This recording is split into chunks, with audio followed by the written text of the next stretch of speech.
तो दोस्तों आज यार हम आपके लिए लेके आ चुके हैं क्लास 12 केमिस्ट्री का एक बहुत ज़्यादा ही मोस्ट इंपॉर्टेंट वीडियो, जिस पे आज के इस वीडियो पे क्या देखेंगे। आज के इस वीडियो पे हम देखेंगे चैप्टर नंबर 1, जो आपका केमिस्ट्री का चैप्टर नंबर 1 विलियन है, उसके सभी न्यूमेरिकल्स का वन शॉट। ठीक है, मतलब ये ऐसे न्यूमेरिकल्स होने वाले हैं मोस्ट इंपॉर्टेंट वाले। ठीक है, कैसे न्यूमेरिकल है ये? मोस्ट इंपॉर्टेंट न्यूमेरिकल्स होने वाले हैं जो कि पिछले वर्षों के बोर्ड एग्जाम से हमने लिए हैं। ठीक है, मतलब पिछले वर्षों के जो केमिस्ट्री के पेपर हुए हैं उनसे आपके छटे हुए जितने भी न्यूमेरिकल्स हैं, जितने मोस्ट इंपॉर्टेंट न्यूमेरिकल्स हैं जो कि पेपर में हर साल आते हैं, उन सभी न्यूमेरिकल्स का आज ये वन शॉट वीडियो है जिसपे सभी न्यूमेरिकल्स को हम लोग सॉल्व करने वाले हैं। ठीक है, अगर ये वीडियो आज का आप देख लेते हो तो आपको विलियन चैप्टर के न्यूमेरिकल्स पे कभी भी कोई प्रॉब्लम नहीं होगी। ठीक है, तो आज का ये वीडियो बहुत ज्यादा ही मोस्ट इंपॉर्टेंट है यार, आपको अच्छे से देखना है और एक एक न्यूमेरिकल्स को अच्छे से समझोगे ना तो पूरा आपकी न्यूमेरिकल्स की तैयारी मस्त हो जाएगी। ठीक है, तो आज ये आपका न्यूमेरिकल्स की सीरीज का पहला वीडियो है जिसमें हम चैप्टर नंबर 1 विलियन का वन शॉट देखने वाले हैं सारे न्यूमेरिकल्स का। ठीक है, तो सब लोग बिना टाइम वेस्ट किए यार अपनी अपनी कॉपी पेन निकाल लो, एक एक करके सभी न्यूमेरिकल्स को मस्त तरीके से सॉल्व करते हुए चलेंगे और अच्छे से समझते हुए चलेंगे। ठीक है, इस चैप्टर के न्यूमेरिकल, ठीक है, आपके पास 3 ही चैप्टर है न्यूमेरिकल वाले, विलियन, विद्युत रसायन और रासायनिक बलगतिकी।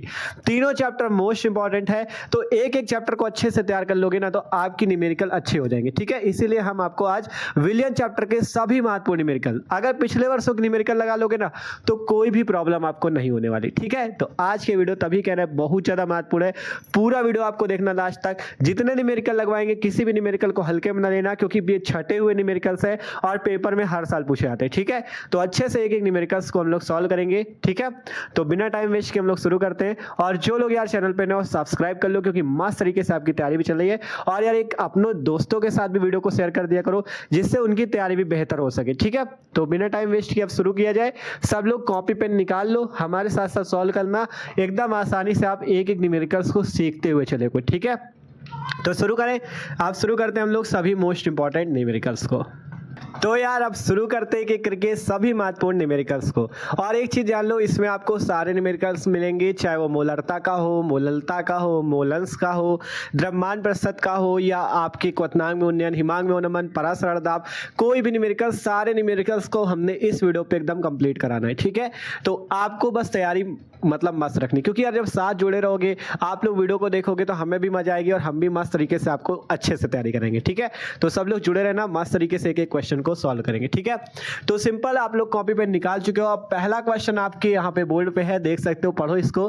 क्वेश्चन है आपका 5.85 ग्राम। ध्यान से सबसे पहले न्यूमेरिकल्स हल करने की यही ट्रिक है, सबसे पहले उस पूरे क्वेश्चन को अच्छे से पढ़ लो। ठीक है, क्वेश्चन है 5.85 ग्राम सोडियम क्लोराइड 200 मिलीलीटर जल में घुला है, विलियन की मोलरता की गणना कीजिए। ठीक है, एकदम सिंपल सा क्वेश्चन है ये। आपका क्वेश्चन 2 मार्क्स का पूछा जा चुका है पिछले वर्ष पे। ठीक है, तो आपको इसे अच्छे से हल करना, अगर आपके एग्जाम में आता है तो आप इसे कैसे हल करोगे सब कुछ बताएंगे। ठीक है, 5.85 ग्राम सोडियम क्लोराइड जो है 200 मिलीलीटर जल में घुला है, विलियन की मोलरता की गणना कीजिए। तो देखो, क्वेश्चन हल करने के लिए सबसे पहले आपको यहाँ पे सॉल्व लिख लेना है।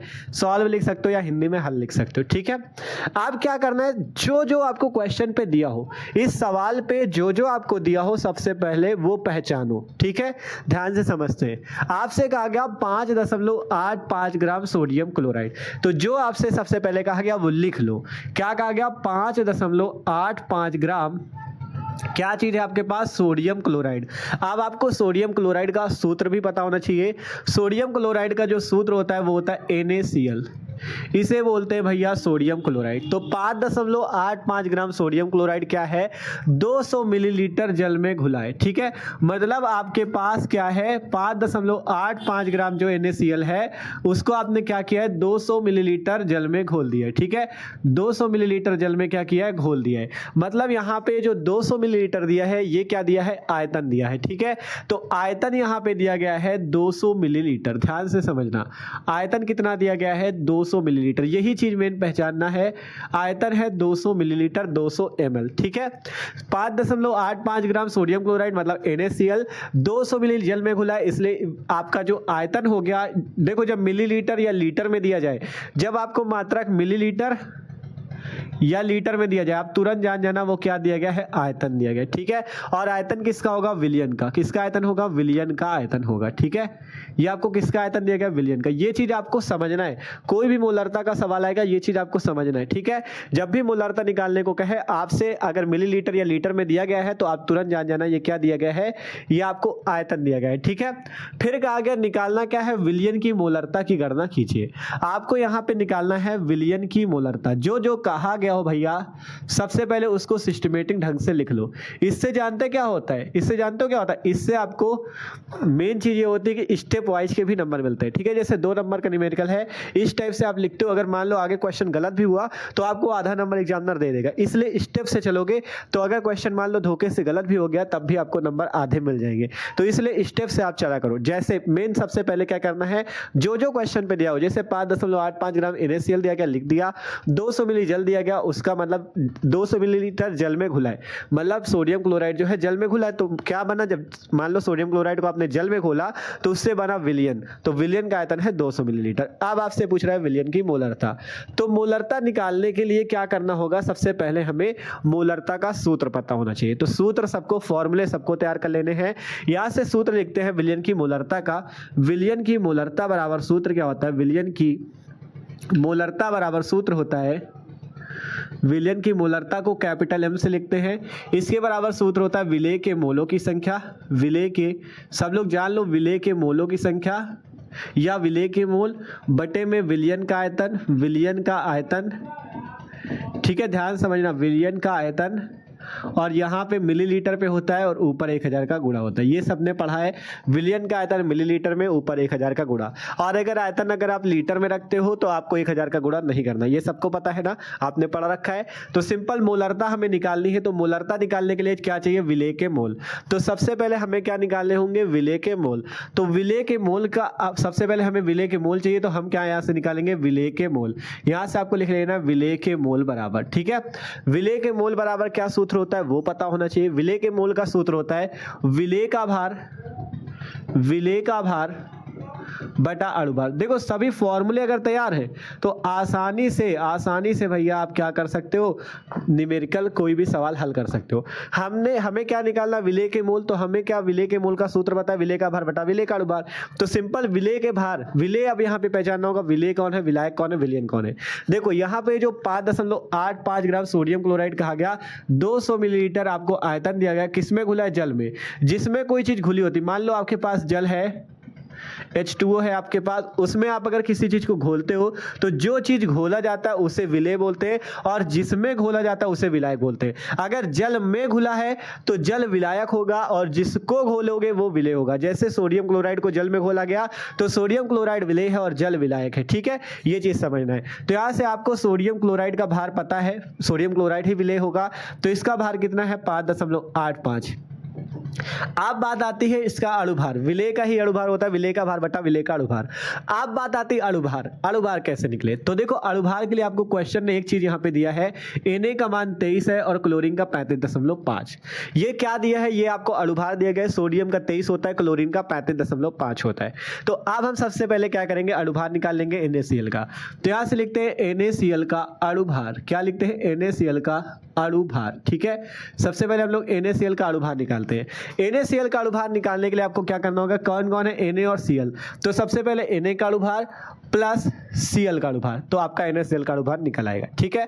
तो यहां से Na का अणुभार कितना है आपके पास, 23, तो 23 लिखो, बीच में प्लस का चिन्ह लगा लो। Cl क्लोरीन का है 35.5, 35.5 लिख लो, इसको आपस में जोड़ दो तो 23, 5, 28, 30, 58.5 जो आ जाएगा, ये NaCl का आपके पास क्या आ जाएगा, अणुभार आ जाएगा। क्या आ जाएगा, NaCl का अणुभार। तो हमें अब अणुभार भी मिल चुका है, तो हम यहाँ पे इसका वैल्यू रख देंगे, ठीक है। यहाँ पे हम इसकी वैल्यू रख देंगे, कितनी आई है, 58.5। ये 5 बना हुआ है, ठीक है, 58.5, ठीक है। ध्यान से देख लो, अणु भार हमने यहाँ से निकाल लिया 58.5। अब इसे हल करना है आपको। तो देखो अगर बात करें ऊपर दशमलव के बाद कितने अंक है 2, नीचे दशमलव के बाद कितने अंक है 1। तो जब दशमलव के बाद 2 अंक है, नीचे दशमलव के बाद 1 अंक, अगर हम यहाँ पे दशमलव के बाद एक जीरो बढ़ा ले, अगर हम एक जीरो बढ़ा ले तो यहाँ ऊपर भी दशमलव के बाद 2 अंक, नीचे भी दशमलव के बाद 2 अंक, तो यहाँ से हम दशमलव दशमलव क्या करेंगे काट देंगे। ठीक है, दशमलव दशमलव क्या करेंगे काट देंगे। ये हल करने का तरीका होता है। ऊपर क्या बचा 585 बटा 5850। ठीक है, आप इसे हल कर सकते हो। 585 से इसको काट दो 10 आ जाएगा। ठीक है, क्योंकि 585 दम 5850 कितना आया यहाँ से ऊपर 1 और नीचे 10, तो 1/10। ठीक है, 1/10 बना, तो इसको ऐसे ही रहने देते। विलेय के मोल कितने हैं 1/10 लिख सकते हो या 0.1 लिख सकते हो, 0.1 मोल। ठीक है, यहाँ से आपके पास विलेय के मोल आ गए 0.1 मोल। फॉर्मूला रखना है विलेय का भार बटा विलेय का अणुभार, भार ये रहा, अणुभार ये रहा, ये आपने निकाला था, हल कर लो 0.1 मोल। अब क्या निकालना है, अब निकालना है मोलरता। तो यहां पर से सिंपल हम लोग मोलरता निकाल लेते हैं। ठीक है, बस मेन चीज है यार वैल्यू रखते जाओ, आसानी से आपका क्वेश्चन हल होगा। ठीक है, मोलरता विलेय के मोल, विलेय के मोल आपने ये निकाला कितने निकल के आए 0.1, 0.1 रखा, ऊपर है 1000 का गुणा, 1000 का गुणा रख दो, बटे में क्या है विलयन का आयतन। विलयन का आयतन आपको क्वेश्चन ने दे रखा था 200 मिलीलीटर। जब मिलीलीटर पे हो तभी 1000 का गुणा करना, अगर लीटर पे दिया गया हो तो 1000 का गुणा न करना। ठीक है, यहाँ पे मिलीलीटर पे तो 200 मिलीलीटर और ऊपर 1000 का गुणा। ठीक है, मतलब विलेय के मोल थे, विलेय के मोल 0.1 आए और 1000 वो रहा, और ये आपका विलयन का आयतन मिलीलीटर में 200। ठीक है, हल कर लो, 200 से 1000 को काटोगे 200 पंचे 1000। अब क्या बचा 0.1 इंटू 5, यहाँ से निकाल लोगे मान 0.5 मोल प्रति लीटर होता है मोलरता का मात्रक। मात्रक जरूर लिखना। ठीक है, मात्रक जरूर लिखना। और मोलरता को प्रदर्शित किससे करते हैं एम से, तो एम बराबर आ गया 0.5 मोल प्रति लीटर। ठीक है, एम बराबर 0.5 मोल प्रति लीटर, और यही आपके पास हो जाएगा आपका आंसर। ठीक है, तो सिंपल सा क्वेश्चन है, 2 नंबर का पूछा गया था एग्जाम में पिछले वर्ष पे, आसानी से आप हल कर सकते हो। लेकिन कब हल कर पाओगे जब प्रैक्टिस अच्छी होगी। इसीलिए आपको यहाँ पे छोटे छोटे न्यूमेरिकल्स भी हल कराएंगे, बड़े बड़े भी हल कराएंगे, जिससे आपकी तैयारी मस्त हो सके। ठीक है, इसीलिए कह रहे हैं आपको इस वीडियो पे आखिरी तक रुकना है। जब धीरे धीरे शुरुआत होगी, अभी तो ये छोटे छोटे आपको मिल रहे हैं, इसमें केवल विलयन की मोलरता आसानी से निकाल दिया। ठीक है, अभी आगे भी क्वेश्चन आएंगे, टेंशन ना लो, अच्छे अच्छे क्वेश्चन कराएंगे, आप लोग टेंशन ना लो। ठीक है, तो ये क्वेश्चन समझ में आए कि नहीं। देखो जो लोग कमजोर हो उन मतलब जो कमजोर छात्र हैं वो लोग एक चीज समझ लो, सबसे पहले अगर आप न्यूमेरिकल सीखना चाहते हो तो विलियन चैप्टर जैसे हम लोग कर रहे हैं, तो विलियन चैप्टर के सबसे पहले फॉर्मूले याद कर लो।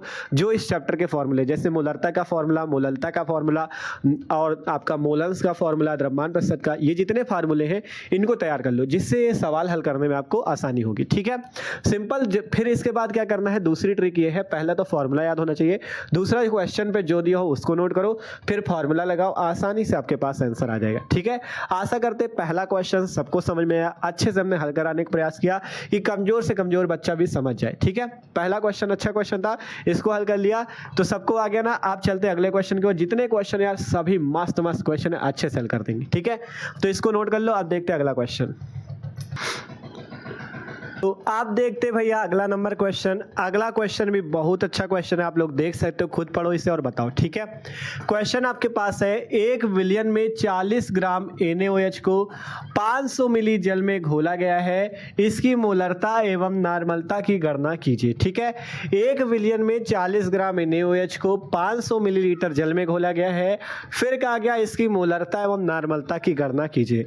कैसे आप लोग इसकी मोलरता तो निकालने का आपको पता है, मोलरता अभी पिछले क्वेश्चन में बताया, इस बार मोलरता के साथ साथ नॉर्मलता को भी निकालना है। ठीक है, नॉर्मलता कैसे निकाली जाती है वो भी आपको इस क्वेश्चन पे पता चलेगा। ठीक है, तो सिंपल, जब भी कोई क्वेश्चन हल करो सबसे पहले उसे पढ़ो 1-2 बार और क्या क्या दिया गया वो नोट करो। ठीक है, तो सिंपल इस क्वेश्चन को भी सॉल्व किया जाए। ठीक है, सिंपल कहा गया है 1 विलियन में 40 ग्राम NaOH, जो कहा गया वो लिखो 40 ग्राम क्या दिया गया है NaOH। NaOH का नाम भी याद रखना, सोडियम हाइड्रोक्साइड। क्या नाम होता है, सोडियम हाइड्रोक्साइड को 500 मिलीलीटर जल में घोला गया है। हमने आपसे कहा जब भी मोलरता की बात हो और आपसे मिलीलीटर या लीटर में कुछ दिया हो तो जान जाना वो क्या दिया गया, विलयन का आयतन दिया है, क्योंकि 500 मिलीलीटर जल में घोला गया, मतलब कि आप जब 40 ग्राम NaOH को 500 मिलीलीटर जल में घोलते हो तो ये जो 500 मिलीलीटर हो जाएगा विलयन का आयतन हो जाएगा। तो यहां से लिखते हैं विलयन का आयतन 500 मिलीलीटर, विलयन का आयतन कितना दिया गया है 500 मिलीलीटर। ठीक है, आप पूछा क्या क्या गया है कि इसकी मोलरता एवं नार्मलता, जो जो पूछा गया वो लिख लो। मोलरता निकालनी है हमें, मोलरता, ठीक है, मोलरता निकालनी है और क्या निकालनी है, नार्मलता भी निकालनी है। ठीक है, इस टाइप से आपको क्वेश्चन को सबसे पहले लिख लेना है, जो दिया हो और जो निकालना हो सबसे पहले ये लिखना है। ठीक है, 40 ग्राम NaOH है, 500 मिलीलीटर आपको आयतन दिया गया है, मोलरता निकालनी है और नार्मलता निकालनी है। कैसे निकाला जाए, बात ये आती है। तो देखो, निकालने के लिए सबसे पहले आपको एक चीज पता है, मोलरता का सूत्र। मोलरता की पहले बात करते फिर नार्मलता की। मोलरता का सूत्र किसको किसको पता चल चुका है। मोलरता का सूत्र होता है विलेय के मोलों की संख्या बटे में विलयन का आयतन। अगर मिलीलीटर में है तो मिलीलीटर में कर दो, ऊपर 1000 का गुणा। ठीक है, और आपको पता है मोलरता निकालने के लिए क्या निकालना होता है, विलेय के मोलों की संख्या। और मोलों की संख्या का सूत्र होता है विलेय के मोल बराबर भार बटा अणुभार। किसका भार, विलेय का भार बटा विलेय का अणुभार। तो यहाँ पे विलेय कौन है, यही NaOH होगा, क्योंकि NaOH को किस में घोला गया, जल में घोला गया, तो जल होगा विलायक और NaOH होगा विलेय। तो विलेय का भार तो पता है, विलेय का अणुभार नहीं पता, तो इसे निकाल लेते हैं। ठीक है, एक चीज और याद रखना, कभी कभी क्वेश्चन पे अणुभार दे देगा, कभी कभी नहीं देगा, तो आपको यार अणुभार निकालना आना चाहिए। ठीक है, हमने एक वीडियो भी बना रखा है, आप लोग सर्च कर सकते हो यूट्यूब पे, अणुभार निकालने की ट्रिक। आगे चैनल का नाम लगा देना स्टडी का अड्डा, आपको वीडियो मिल जाएगा, वहां पे आप जाके मस्त तरीके से ट्रिक से अणुभार निकालना सीख सकते हो। ठीक है, और डिस्क्रिप्शन में प्लेलिस्ट जरूर चेक कर लेना यार, उस पर हमने मस्त तरीके से तैयारी कराई है क्लास 12 की, मतलब सारे सब्जेक्ट की प्लेलिस्ट आपको मिल जाएगी, वहां से मस्त तरीके से तैयारी कर सकते हो। ठीक है, तो अब आपको क्या निकालना होगा, सबसे पहले NaOH का अणुभार। यहां से निकालते हैं NaOH का अणुभार। ठीक है, NaOH का अणुभार निकालने के लिए क्या क्या करना होगा, सबसे पहले Na का अणुभार प्लस ऑक्सीजन का अणुभार प्लस हाइड्रोजन का। Na का सबको अणुभार पता होगा, अभी पहले बताया था 23 होता है। ठीक है, 23 था ना, क्लोरीन का 35.5 था। ऑक्सीजन का याद रखो, ऑक्सीजन का होता है 16, तो प्लस का 16। हाइड्रोजन का होता है 1। ठीक है, हाइड्रोजन का कितना होता है, 1 होता है।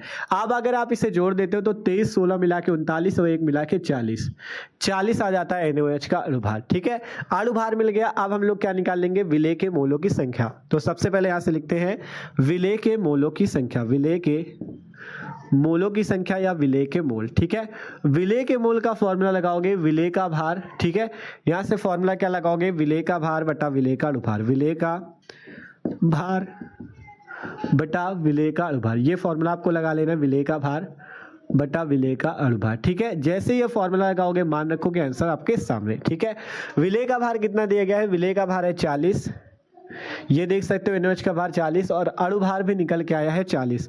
तो 40 बटा 40, 40 से 40 काट दो, बचेगा 1, तो यहाँ पे मान आ गया 1 मोल। ठीक है, विलेय के मोल कितने आ गए, 1 मोल, क्योंकि विलेय का भार बटा विलेय का अणुभार, भार है 40, अणुभार भी 40, 40 बटा 40 1 मोल। ठीक है, ये क्या निकल गया, विलेय के मोल। अब आपको क्या निकालनी, मोलरता। मोलरता का भी सूत्र सबको पता है, मोलरता बराबर भैया बताओ क्या होता है, मोलरता बराबर होता है विलेय के मोल, विलेय के मोल, विलेय के मोल और बटे में विलयन का आयतन। अगर मिलीलीटर में है तो मिलीलीटर में रख दो, ऊपर 1000 का गुणा कर दो, विलयन का आयतन मिलीलीटर में और ऊपर 1000 का गुणा, इस टाइप से। ठीक है, ये देख सकते हो, मोलरता बराबर विलेय के मोल बटा विलयन का आयतन मिलीलीटर ऊपर 1000 का गुणा। अब यहाँ से मोल तो आपने निकाल लिए, कितने मोल है, 1 मोल, तो 1 रख देते हैं, बटे में विलयन का आयतन। विलयन का आयतन दिया गया है 500 मिलीलीटर, 500 रख दो, ऊपर 1000 का गुणा, 1000 का गुणा कर दो। हल कर लेते हैं, 500 से 1000 काटेंगे, 500 दूना 1000, 1 का 2 से गुणा होगा 2, और मात्रक मोलरता का होता है 2 मोल प्रति लीटर, मोल प्रति लीटर होता है इसका मात्रक। ठीक है, तो यहाँ से मोलरता आपने निकाल ली, कितनी आई, 2 मोल प्रति लीटर।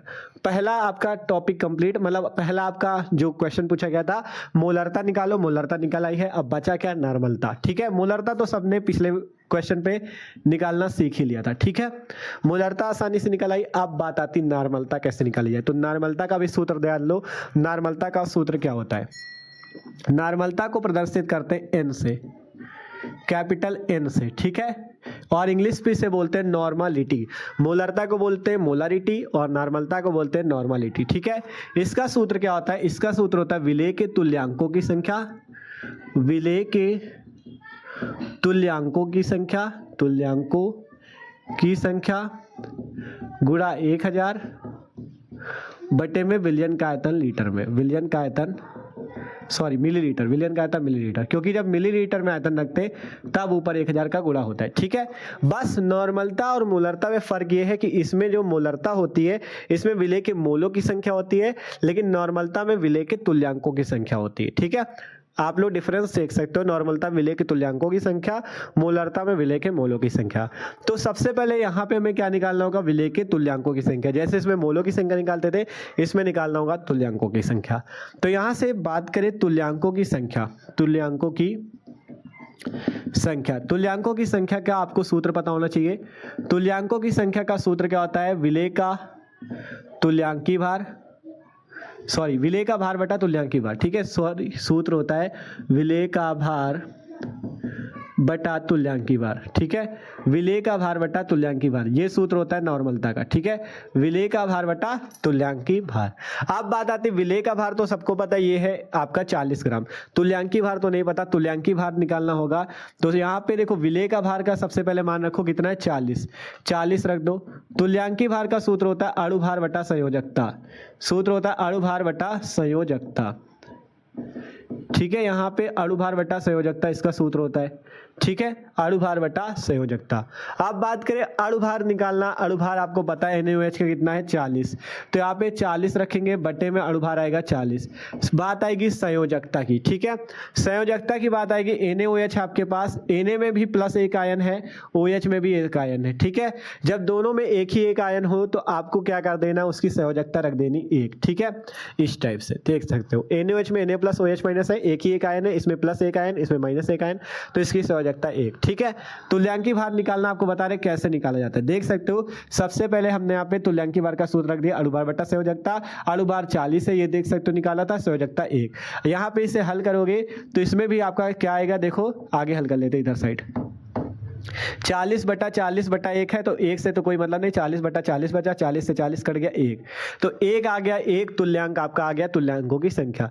तुल्यांकों की संख्या निकल आई, नॉर्मलता आप निकाल सकते हो, n बराबर हो जाएगा, तुल्यांकों की संख्या निकली है 1 गुणे 1000, देखो 1 इसकी तुल्यांकों की संख्या गुणे 1000 बटा विलयन का आयतन कितना है 500 मिलीलीटर, 500 रख दो, 500 से 1000 काट दो, 500 दूना 1000, n बराबर आ गया 1 गुणा 2, 2 आ गया, और इसका मात्रक होता है तुल्यांक प्रति लीटर, उसमें मोल प्रति लीटर, इसमें तुल्यांक प्रति लीटर। ठीक है, तो ये आपके पास निकल आई है नॉर्मलता तुल्यांक प्रति लीटर में। ठीक है, तो देख सकते हो कैसे सिंपल क्वेश्चन लगाए जाते हैं, मोलरता निकाली गई, नॉर्मलता निकाली गई, इस टाइप के क्वेश्चन पेपर में आते हैं। ठीक है, इसलिए आपको निकालना सिखाया। भले ही देखो इसमें हमारे हिसाब से हाँ दोनों में सेम आई है, मोलरता 2 मोल प्रति लीटर आई है और नॉर्मलता भी आपकी 2 ही आई है, लेकिन निकालने का तरीका अगर आप लोग सीख गए तो किसी भी क्वेश्चन को हल कर सकते हो। इसीलिए आज का ये वीडियो है कि जो कमजोर से कमजोर बच्चा है वो भी न्यूमेरिकल को सीख जाए। ठीक है, तो सिंपल देख सकते हो, सबसे पहले जो आपको दिया हो वो लिख लो, जो निकालना वो लिख लो, फॉर्मूला लगाओ, मोलरता निकल गई, नॉर्मलता फॉर्मूला लगाओ, नॉर्मलता निकल गई। बताओ है आसान? आसान लग रहा है कि नहीं सबको? ठीक है, इसी टाइप से जब प्रैक्टिस करते चलोगे ना भाई, सब कुछ आसान लगेगा। ठीक है, सब कुछ आसान है, ये जान लो। ठीक है, तो इन क्वेश्चंस को सब लोग नोट कर सकते हो, इस क्वेश्चन को भी। आप चलते हैं हम लोग अगले क्वेश्चन की ओर, और कमेंट करके भी बताना सबको मजा आ रही कि नहीं। ठीक है, और लाइक भी कर लो जल्दी से, इसीलिए कह रहे हैं यार अपने दोस्तों के साथ भी यार शेयर करो, हमारी पूरी मेहनत लग रही है, तो आप लोगों की भी तैयारी हो जाए तो मस्त रहेगा। ठीक है, तो अपने दोस्तों को वीडियो जरूर भेजना, इसको नोट करो। अब चलते हैं अगले क्वेश्चन की ओर। तो आप शुरू करते भैया अगला नंबर क्वेश्चन। अगला क्वेश्चन भी मोस्ट इंपॉर्टेंट है। ठीक है, तो शुरू किया जाए अगला क्वेश्चन। अगला क्वेश्चन बहुत ज्यादा ही महत्वपूर्ण है, जान लो 3 या 4 नंबर पे आएगा ये पेपर पे। ठीक है, क्वेश्चन पढ़ते हैं अच्छे से हम लोग। H2SO4 का एक नमूना, ध्यान से समझना, H2SO4 का एक नमूना 94% W/V और इसका घनत्व 1.84 ग्राम प्रति मिलीलीटर है। इस विलयन की मोललता की गणना कीजिए। इस विलयन की मोललता ज्ञात कीजिए। मोलरता वाला अभी तक क्वेश्चन देखा, नॉर्मलता वाला देखा, अब की बार क्वेश्चन आया है मोललता वाला। ठीक है, क्वेश्चन है H2SO4 का एक नमूना 94% W/V है और इसका घनत्व 1.84 ग्राम प्रति मिलीलीटर है। इस विलयन की मोललता ज्ञात कीजिए। अब की बार मोललता निकालना है। ठीक है, और क्वेश्चन ये बहुत अच्छा क्वेश्चन है। ये क्वेश्चन कई बार मान लो 3-4 वर्षों में पूछा जा चुका है, तो बहुत ज्यादा महत्वपूर्ण है, इसको अच्छे से समझना। ठीक है, ये जान लो आप लोग। ठीक है, तो हल किया जाए इस क्वेश्चन को। सिंपल यहां से लिखते हैं हम लोग, सॉल्व करते हैं इस क्वेश्चन को। सिंपल क्या दिया गया, H2SO4 का एक नमूना है। H2SO4 आपको कितना दिया गया है, 94% W अपॉन में V। इसका मतलब समझते हो, W का मतलब होता है हिंदी पे कहें तो वेट, मतलब कि भार, ठीक है। W को क्या बोलते हैं, वेट बोलते हैं ना इंग्लिश में, भार। और V को बोलते हैं वॉल्यूम, मतलब आयतन, मतलब भार बटा आयतन। इसका क्या मतलब हुआ, भार बटा आयतन। W फॉर वेट मतलब भार, और V फॉर वॉल्यूम मतलब आयतन। तो यहाँ पे आपको दिया गया भार बटा आयतन, और यहाँ पे क्या लगा, परसेंटेज, मतलब यहाँ पे दिया गया भार आयतन प्रतिशत। क्या दिया गया, भार आयतन प्रतिशत। यहाँ से सीधी बात कहें तो इसे बोलते हैं द्रव्यमान आयतन प्रतिशत। ये क्या दिया गया है, द्रव्यमान आयतन प्रतिशत, ठीक है। इस टाइप के क्वेश्चन आपको बहुत मिलेंगे, किसी में W/V मिलेगा, किसी में W/W मिलेगा। W/W जब मिले तो इस W का मतलब भी वेट मतलब भार, और इस W का मतलब भी भार, ठीक है। तो भार बटा भार प्रतिशत, मतलब ये आपको क्या मिलेगा, द्रव्यमान प्रतिशत, ठीक है, द्रव्यमान प्रतिशत मिलेगा ये। तो इस टाइप के क्वेश्चन भी मिलेंगे, इस टाइप के क्वेश्चन भी मिलेंगे, ठीक है। इससे द्रव्यमान प्रतिशत बोलेंगे जब W/V मिले भार आयतन प्रतिशत, मतलब कि द्रव्यमान आयतन प्रतिशत, ठीक है। तो ये चीज समझाना आपको जरूरी था। W/V का मतलब है W फॉर वेट मतलब भार, V फॉर वॉल्यूम मतलब आयतन, ठीक है। तो ये चीज सिंपल है। अब आपको जैसे 94% दे दिया गया W/V। देखो इसका मतलब क्या है, इसका मतलब ये है जब भी 94% दिया जाए, मतलब यहाँ पे है कि 94 ग्राम W आपका 100 ml विलियन में, ठीक है, ध्यान समझना। भार आयतन प्रतिशत का ये मतलब है, पहले 94 है, क्या चीज 94, H2SO4 का एक नमूना, तो इसका मतलब है 94 ग्राम H2SO4। भार है इसलिए हमने ग्राम लगाया, क्या है, भार आयतन है ना, भार का मात्रक होता है ग्राम और विलियन का मात्रक होता है मिलीलीटर, ठीक है। भार का मात्रक ग्राम, विलियन का आयतन के मात्रक है मिलीलीटर। तो इसका मतलब 94 ग्राम H2SO4 कितने विलियन में होगा, 100 मिली विलियन में। यहां से लिखेंगे हम लोग 94 ग्राम H2SO4 100 मिली विलियन में। जब भी आपको द्रव्यमान आयतन प्रतिशत दिया जाएगा, आपको मतलब समझ लेना है, यहाँ पे जैसे 94% दिया है, आप मान लो आपको 99% दे दे, 99% W/V दे दे, तो इसका मतलब भी यही होगा, 99 दिया गया है तो सबसे पहले लिख लो 99। W है, W का मतलब भार मतलब ग्राम, तो 99 ग्राम H2SO4 कितने मिलियन में होगा 100 ही ग्राम में, 100 ग्राम मिलियन में, ठीक है। इस टाइप से 99% मान लो आपको दे दे 60%, तो मतलब 60 ग्राम H2SO4 और 100 ग्राम विलियन में, मतलब विलियन हमेशा 100 ग्राम रहेगा, जितने परसेंट का है उतने ग्राम वो चीज। अगर H2SO4 का विलियन तो 60 ग्राम H2SO4, 100% विलियन में, 100 ग्राम विलियन में, ठीक है। इसका ये मतलब हम आपको पूरा समझा दे रहे हैं, टेंशन किसी को नहीं लेना, अच्छे समझना है, ठीक है। 99% W/V है, मतलब 99 ग्राम H2SO4 100 ग्राम विलियन, सॉरी ग्राम कहाँ से हो जाएगा, V का मात्रक होता है मिलीलीटर, ठीक है। तो 100 मिलीलीटर विलियन में, 100 मिलीलीटर में, ठीक है, 100 मिलीलीटर विलियन में। ये चीज समझ में आ रहा है कि नहीं, मतलब जितने परसेंट का है उतने ग्राम वो चीज 100 मिलीलीटर विलियन में, बस ये जान लो। 100% का है तो 100% में भी वही हो जाएगा, 100 ग्राम H2SO4 100 मिली विलियन में, ठीक है। मतलब ये चीज है, तो ये चीज आप लोग समझ रहे होगे क्या चीज हम कहने का प्रयास कर रहे हैं। इसलिए हम आपको एक एक पॉइंट क्लियर करते चल रहे हैं कि यहाँ पे W/V का मतलब है भार बटा आयतन, मतलब भार आयतन प्रतिशत अर्थात द्रव्यमान आयतन प्रतिशत, ठीक है। तो ये चीज आप लोग समझ रहे होगे। तो ये चीज अब हो गया सबसे पहले 94 ग्राम H2SO4 100 ग्राम विलियन में। और बात करें फिर इसके बाद, देखो H2SO4 यहाँ पे क्या हो जाएगा, विलय हो जाएगा। ये चीज भी जान लेना, H2SO4 यहाँ पे क्या हो जाएगा, विलय हो जाएगा, ठीक है। क्योंकि विलय को आप किस में खोलोगे, विलियन में खोलोगे, ठीक है। इसके बाद कहा गया इसका घनत्व तो 1.84 ग्राम प्रति मिलीलीटर है। ध्यान समझना, घनत्व आपको दिया गया है, घनत्व दिया गया है, घनत्व 1.84 ग्राम प्रति मिलीलीटर, ठीक है। अब कह रहा है विलियन की मोललता ज्ञात करो। क्या ज्ञात करना है, मोललता, मोललता ज्ञात करना है, ठीक है। सिंपल समझो क्वेश्चन में क्या क्या दिया गया है। सबसे पहले आपको दिया गया H2SO4 94% W/V। W का मतलब भार मतलब ग्राम, V का मतलब आयतन मतलब मिलीलीटर, मतलब भार आयतन प्रतिशत या द्रव्यमान आयतन प्रतिशत। इसका मतलब हुआ 94 ग्राम H2SO4 100 मिलीलीटर विलियन में। यहाँ पे H2SO4 क्या हो जाएगा, विलय हो जाएगा। अब इसके बाद कहा गया इसी H2SO4 का इसका घनत्व मतलब H2SO4 का घनत्व 1.84 ग्राम प्रति मिलीलीटर है। अब कह रहा है मोललता की गणना करो। अब क्या कह रहा है, मोललता की गणना करो। तो सिंपल हमें मोललता निकालना है, तो सबसे पहले मोललता का सूत्र भी पता होना चाहिए। मोललता का जो सूत्र होता है, मोललता बराबर होता है, मोललता बराबर क्या सूत्र होता है, सूत्र होता है मोललता बराबर विलय के मोलों की संख्या, विलय के मोलों की संख्या बटे में विलायक का भार, बटे में क्या होता है, विलायक का भार, विलायक का भार। विलायक का भार आपको ग्राम में अगर लिखते हो तो ऊपर 1000 का गुणा कर देना, ठीक है। और अगर किलोग्राम में लिखते हो तो 1000 का गुणा न करना। ये सूत्र होता है मोलरता का, और मोलरता को स्मॉल एम से लिखते हैं, मोलरता को कैपिटल एम से लिखते हैं, लेकिन मोलरता को लिखते हैं स्मॉल एम से, ठीक है। तो इसमें भी कंफ्यूज न रहना। मोलरता स्मॉल एम बराबर विलेय के मोल गुणा 1000 बटा विलायक का भार ग्राम में, ठीक है। अब ये सूत्र होता है, हमें पता क्या क्या है, हमें विलेय का भार पता है, ठीक है, और अणुभार अगर हम लोग निकाल लेंगे तो हमें मोल भी पता चल जाएंगे। विलायक का भार यहाँ पे हमें नहीं पता है, ठीक है, हमें विलायक का भार बिल्कुल भी नहीं पता है। विलायक का भार, हाँ विलायक का भार हमें नहीं पता है, तो हमें विलायक का भार यहाँ से निकालना होगा, ठीक है। तो विलायक का भार हमें निकालना पड़ेगा। अब सबसे पहले हम क्या करते हैं, यहाँ से मोल तो निकाल ले, कम से कम पहले मोल निकाल लेते, ठीक है। यहाँ से हम लोग विलेय के मोल निकाल लेते पहले, ठीक है। अब यहाँ से क्या लिखते हैं, विलेय के मोल। विलेय के मोल का सूत्र तो सबको पता है। सबसे पहले क्या करो, काम मोल निकाल लो, जिससे थोड़ा हमारा काम आसान हो जाए। मोल बराबर सूत्र होता है विलेय का भार अपॉन में विलेय का अणुभार। यही सूत्र तो होता है, विलेय का भार बटा विलेय का अणुभार, ठीक है। विलेय का भार बटा विलेय का अणुभार, ठीक है। ये चीज हमने लिख लिया, विलेय का भार बटा विलेय का अणुभार मोल, ठीक है।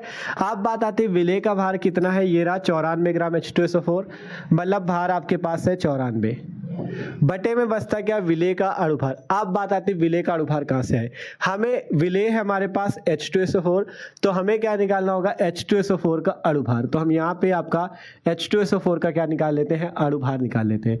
यहाँ से लिखते हैं H2SO4 का अणुभार, ठीक है। H2SO4 का क्या निकाल लेते हैं, अणुभार निकाल लेते हैं, ठीक है भैया। H2SO4 सबसे पहले आपको हाइड्रोजन का पता होना चाहिए अणुभार, फिर सल्फर का पता होना चाहिए, फिर ऑक्सीजन का। तो हाइड्रोजन का होता है 1, तो यहाँ से 2 हाइड्रोजन है तो 1 गुणे 2 हो जाएगा, प्लस सल्फर का होता है 32, प्लस ऑक्सीजन की बात आएगी, 4 ऑक्सीजन है इसलिए 1 ऑक्सीजन का 16, 4 ऑक्सीजन का 16 गुणे 4, ठीक है। अणुभार हमने कहा निकालना, आप लोग सीख लेना, अणुभार बहुत जरूरी है, ठीक है। आप देखो सिंपल, हाइड्रोजन का 1 था तो 1 गुणे 2, सल्फर का 32 प्लस ऑक्सीजन का 16 गुणे 4, 1 का 16 होता है, 4 का 16 गुणे 4। हल करो, 2 प्लस 32 प्लस 16 चौको 64, यह से हल करेंगे 4 2 6 2 8, 6 3 मिला के 9, 98 आ गया इसका अणुभार, ठीक है। अणुभार कितना आ गया, 98।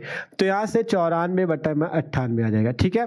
विलेय के मोल कितने आ गए, 94 बटा 98। आप चाहो तो इससे काट सकते हो, 2 से अगर काटते हैं तो 2 चौको 8, 2 सत्ते 14, 2 चौको 8, 2 नहीं 18, 47 बटा 49, इतना ही लिखे रहने दो, ठीक है। आगे हम अभी इसको हल करके निकाल लेंगे। 47 बटा 49 आ चुका है विलेय के मोल, ठीक है। ये क्या आ चुका है, विलेय के मोल।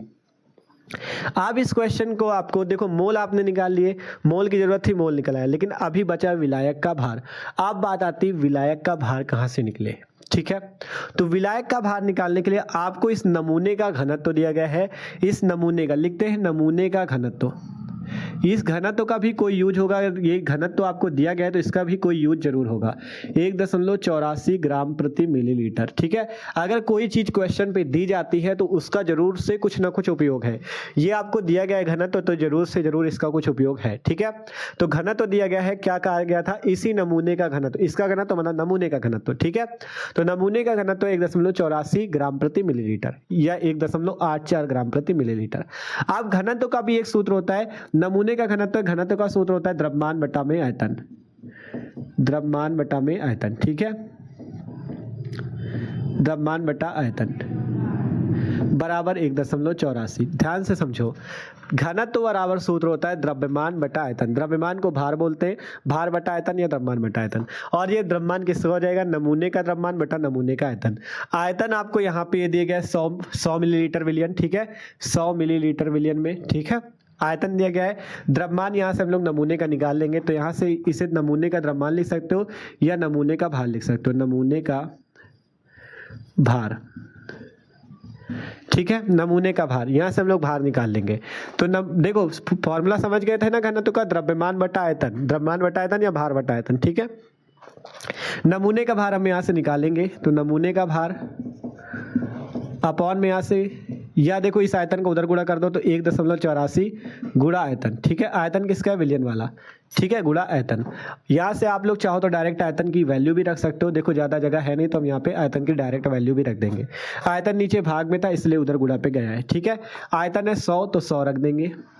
आप जब हम लोग इसका गुणा कर लेंगे, ठीक है, जब हम लोग इसका गुणा कर लेंगे कितना निकल आएगा, 1.84 गुणे 100 है तो यहाँ से सीधा सीधा 184 आ जाएगा, 184 ग्राम। देख लो इतना ही तो आएगा, देख सकते हो। नमूने का भार, सबसे पहले नमूने घनत्व तो था 1.84, भार बटा आयतन लगाया 1.84 बराबर में।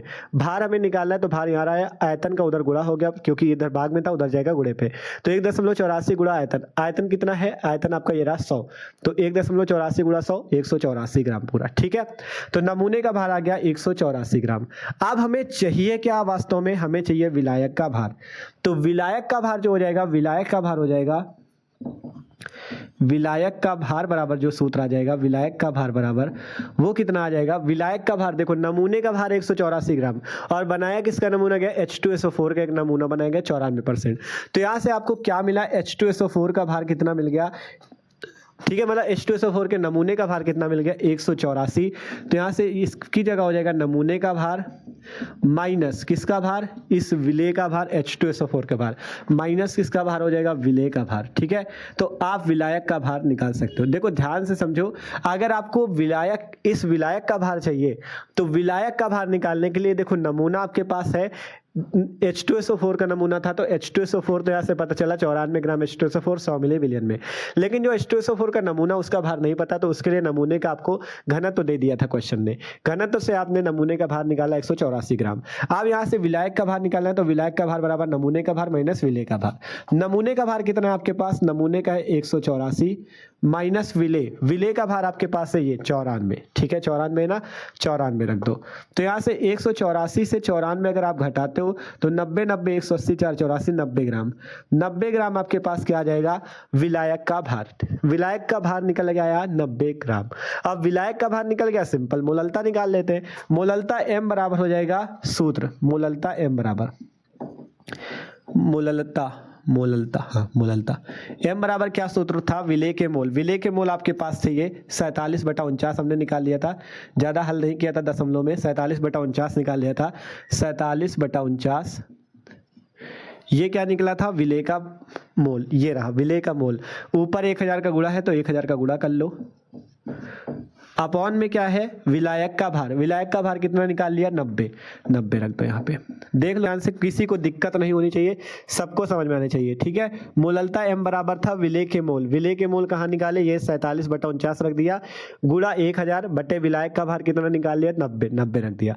हल कर लेते हैं, यहाँ से काटोगे 0 से 1 0 कट जाएगा, ऊपर बचेगा 47 का गुणा 100 से होगा 4700 बटे में 9 गुणे 49 या 9 9 81 1 8 9 चौक 36 8 44 441, यही तो आएगा ना।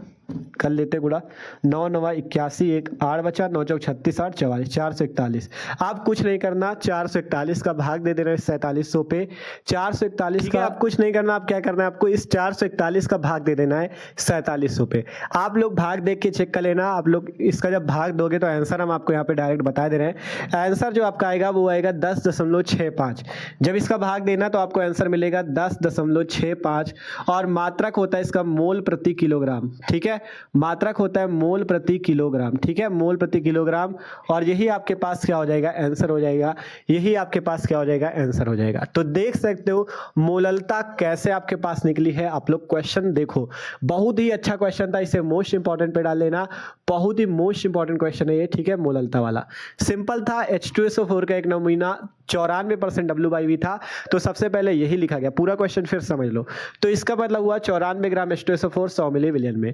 अब आपको घनत्व तो दे दिया गया था 1.84 ग्राम प्रति लीटर मिलीलीटर। मोललता निकालनी थी, मोललता का सूत्र होता है ये। अब आपको विलेय के मोल यहाँ से निकाल सकते हो, विलेय के मोल का सूत्र होता है ये। आप भार बटा अणुभार, अणुभार निकालने के लिए अणुभार निकाला, यहाँ से हमें अणुभार रखा गया कितना 98, 94/98 हुआ 47/49। अब आपको नमूने का घनत्व दिया गया था 1.84। इसका घनत्व का फॉर्मूला होता है भार बटा आयतन या द्रव्यमान बटा आयतन। तो यहाँ से नमूने का भार बटा नमूने का आयतन तो बराबर 1.84। भार निकालना है, इसका आयतन का उधर गुणा हो गया। आयतन था हमारे पास 100 मिलीलीटर, तो यहाँ से आया 184 ग्राम। हल किया विलायक का भार निकालने के लिए, नमूने का भार माइनस इस विलेय का भार, तो कितना निकला 90 ग्राम। फॉर्मूले पे रख दो आपका मोललता आपके सामने। बहुत ही अच्छा क्वेश्चन था, ठीक है, अच्छे से आप लोग इसे हल भी करना। तो यार पूरी कोशिश कर रहे हैं कि हम आपको सभी अच्छे न्यूमेरिकल लगवाएं जो कि आपके पेपर में आ सके, ठीक है, पूरी कोशिश कर रहे हैं। तो इसलिए आप लोग अच्छे से सॉल्व भी करते चल रहे हैं, ठीक है। तो इस क्वेश्चन को भी नोट कर लो। और अगर देखो एक चीज़ जान लो, अगर विलियन चैप्टर अच्छे से नहीं तैयार, इसके मतलब जो टॉपिक है, परिभाषा है, नियम, ये सारी चीज़ें, तो डिस्क्रिप्शन पे प्लेलिस्ट है आपकी केमिस्ट्री की, 12th केमिस्ट्री इंपॉर्टेंट टॉपिक्स की, या आपको प्लेलिस्ट मिल जाएगी 12th केमिस्ट्री इंपॉर्टेंट टॉपिक्स वाली, उसमें जाके देखना, आपको मिल जाएंगे वीडियो, ठीक है। उसमें आप विलियन का 1 शॉट वाला वीडियो आपका आ गया है, उस पर आप जाके देख सकते हो, ठीक है। तो वो वाला वीडियो देख लेना। सिंपल आप लोग यहाँ पे आप इसको नोट कर लो। अब देखते हैं अगला क्वेश्चन। आप देखो भैया अगला क्वेश्चन है, अगला क्वेश्चन भी अच्छा क्वेश्चन है, ठीक है, 2 नंबर वाला ये भी है, ठीक है, 2 नंबर वाला। इसके पहले जो क्वेश्चन था 3 या 4 नंबर का था, ये वाला 2 नंबर का क्वेश्चन है। सिंपल मोललता आपको निकालनी, ठीक है। तो हमने मोललता का एक क्वेश्चन प्रैक्टिस कराने के लिए आपको और दिखाया यहाँ पे। ये क्वेश्चन भी पिछले वर्ष में पूछा गया है। क्वेश्चन पढ़ते आसान सा ही क्वेश्चन है, फॉर्मूला लगेगा, हल हो जाएगा, ठीक है। 14.625 ग्राम सोडियम क्लोराइड को 250 ग्राम जल में विलय किया गया, प्राप्त विलयन की मोललता की गणना कीजिए, ठीक है। सोडियम क्लोराइड को 250 ग्राम या 250 ग्राम जल में विलय किया गया, प्राप्त विलयन की क्या करो, मोललता की आप लोग गणना करो, ठीक है। सिंपल सा क्वेश्चन है, मोललता आपको निकालनी है। तो हल करते हैं इस क्वेश्चन को हम लोग, यहाँ पे लिखते हैं सॉल्व, ठीक है। आपको दिया क्या क्या गया है, सबसे पहले आपको यहाँ पे दिया गया है 14.625 ग्राम 625 gram sodium chloride. Sodium chloride का सूत्र पता है ना सबको, अभी बताया था, NaCl होता है, ये होता है NaCl, ठीक है। और आपको ये दिया गया है सोडियम क्लोराइड को 250 ग्राम जल में विलय किया गया। 250 ग्राम जल में 250 ग्राम जल में क्या किया गया, घोला गया। मतलब कि आपके पास 14.625 ग्राम को कितने ग्राम में, 250 ग्राम जल में क्या किया गया, विलय किया गया। तो यहाँ से जल क्या हो जाएगा, बताओ, जल हो जाएगा विलायक। यहाँ से विलय विलायक पहचानना सीख लो, जल हो जाएगा विलायक और ये हो जाएगा विलय। कैसे, अच्छा बताओ हम कैसे पहचान गए। सबसे पहली तो ये ट्रिक कि आपका जो कम होता है, जैसे 14 है, 14.625 है, ये 250, 14 और 250 में कितना लंबा फर्क, जो छोटा होता है उसे विलय बोलते हैं, जो बड़ा होता है उसे विलायक बोलते हैं। दूसरी ट्रिक ये है कि आपको मान लो किसी चीज को किसी में घोला जा रहा है, जिस चीज में घोला जाएगा वो विलायक होगा और जिसको घोला जाएगा वो विलय। अगर आप लोग NaCl को घोल रहे हो इसमें, तो NaCl को घोलने की वजह से NaCl विलय होगा, और H2O में घोल रहे हो इसलिए H2O विलायक होगा, ठीक है। तो ये चीज आपको समझनी है, ठीक है। अब इसको हल कर लेते हैं। आपको निकालना क्या है, प्राप्त विलयन की मोललता, प्राप्त विलयन की मोललता।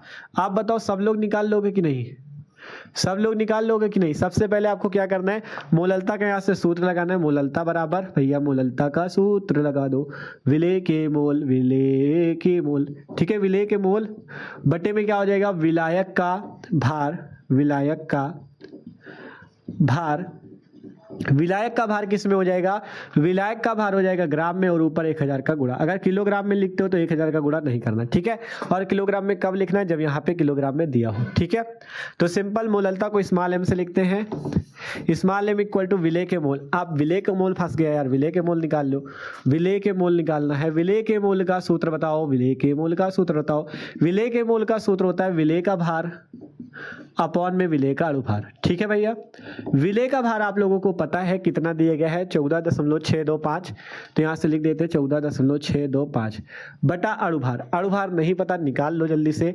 तो NaCl का अणुभार, ठीक है, यहाँ से क्या लिखते हैं, NaCl का अणुभार, NaCl का अणुभार, ठीक है भैया। यहाँ से निकाल लेते हैं NaCl का अणुभार। Na का बताया था 23 होता है, क्लोरीन का 35.5, इसे जोड़ोगे आ जाएगा 58.5, ठीक है, यहाँ पे रख देना 58.5। आप जैसे ही आप लोग इसे हल करोगे हम डायरेक्ट आपको यहाँ पे आंसर बताएंगे, आंसर कितना आ रहा है। आप लोग इसका भाग देके चेक कर लेना। और भाग देने का अगर इसको भाग देने में दिक्कत हो दशमलव वालों को तो इसको थोड़ा समझा दे। देखो दशमलव के बाद ऊपर कितने अंक, 3 अंक, नीचे दशमलव के बाद कितने अंक, 1 अंक। तो सबसे पहले दशमलव के आप अंक बराबर कर लो। ऊपर दशमलव के 3 अंक है, नीचे दशमलव का 1 अंक। यहाँ पे 3 करने के लिए 2 ठो 0 स्टेप से बढ़ा लो, ठीक है। अब ऊपर भी दशमलव के 3 अंक, नीचे भी दशमलव के 3 अंक, दशमलव से दशमलव काट देना, बच जाएगा 14,625 बटा 58,500। आप कुछ ना करना, भाग दे देना। हम आपको बता दे रहे हैं यहाँ पे आपका मोल कितना निकल के आएगा। मोल आपके पास वही आपका कितना आएगा, 0.25 मोल आ जाएगा, ठीक है। 0.25, हाँ ठीक है, 0.25 आपके पास आ जाएगा। इसको हल कर लेना, ठीक है। अब बात आएगी मोललता का। तो मोललता m बराबर विलय के मोला है 0.25 बटे में विलायक का भार कितना है, ये रहा 250, और ऊपर कितना है 1000 का गुणा, तो 1000 का गुणा, ठीक है। विलय के मोल 0.25, ऊपर 1000 का गुणा बटा विलायक का भार। 250 से काट देंगे, आ जाएगा 4, ठीक है। आप लोग काट के देख लेना।